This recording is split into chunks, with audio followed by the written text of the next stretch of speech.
Continuing to track breaking news out of the NFL, where Rams wide receiver Cooper Kupp has signed a monster extension with LA. It's a 3-year extension worth $80 million for the All-Pro wideout, as confirmed by our lead NFL insider Jonathan Jones. He'll now earn $110 million over the next 5 seasons. Kupp won NFL Offensive Player of the Year last season, also won the receiving Triple Crown with his 22 touchdowns in the Super Bowl campaign. All right, let's break it down from the fantasy perspective with our guy Heath Cummings. Heath, when you take a look at it, we just said it, the name doesn't change, the numbers do. What's the most immediate impact you see from this deal for Kupp? I mean, he was already the #1 wide receiver in fantasy football, so that's not going to change. The thing that changes is we know that he's locked in with Sean McVay and with Matthew Stafford for as long as Stafford plays, likely for the rest of Kupp's career. He's kind of sneaky old, and that's a weird thing to say about a guy who's still in his 20s, but because he came in as a 24-year-old prospect at age 29 now after a historic season, it feels a little bit like he's getting paid for what he just did and not necessarily what they're going to get when this extension actually kicks in.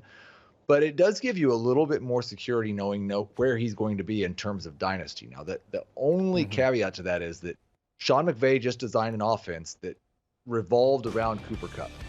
But we have seen in Sean McVay's career as a play caller, as an offensive guru, he evolves almost year after year. There was the Todd Gurley year where the offense was completely running back centric. There was a year where the offense spread targets around more than just about any other. So I wouldn't necessarily think that the offense will stay as Kupp centric as it is, but this is a great situation. It's going to be a great offense as long as Kupp and McVay are there. Yeah, you sort of touch upon it there. Dynasty keepers, alternate formats. Offer us a little draft wisdom here when it comes to Kupp. Yes, he is wide receiver number, will likely remain at the #1 spot all the way up until draft day and beyond for our leagues moving forward. That is barring something happening here in the offseason.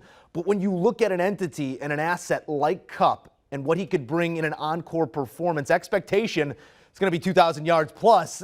Where do you see him likely going early on? When we get those numbers next to our names, our pick numbers, where should we be targeting Kupp? I mean, for redraft purposes, he's my #2 pick. Okay. Jonathan Taylor's the obvious #1 running back, and then there's a bunch of backs that have serious warts.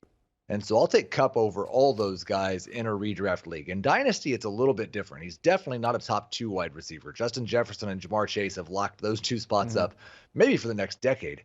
But he's a top 5 Dynasty wide receiver. It's just that he's so much more valuable if you are someone who is a contender. If you find yourself in the middle of this season with Cooper Kupp on your roster and somehow you're under 500 or fighting for that final playoff spot, it's probably time to deal him because he's rapidly approaching the age where we expect wide receivers to either get injured or drop off. We've seen it with Julio Jones. We saw it with Robert Woods. You can lose a lot of dynasty value really fast. So if you're not in contention this year, Kupp will be a sell. Our guy Heath Cummings breaking it down from all angles when it comes to fantasy. Thank you, my friend.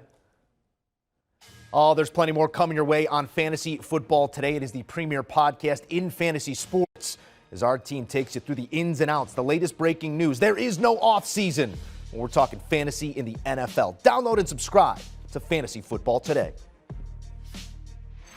Do you want a sports network that delivers everything that matters about the game? The highlights, the picks, the instant analysis, no yelling, no fake debates, no politics. Hit the subscribe button and never miss a moment.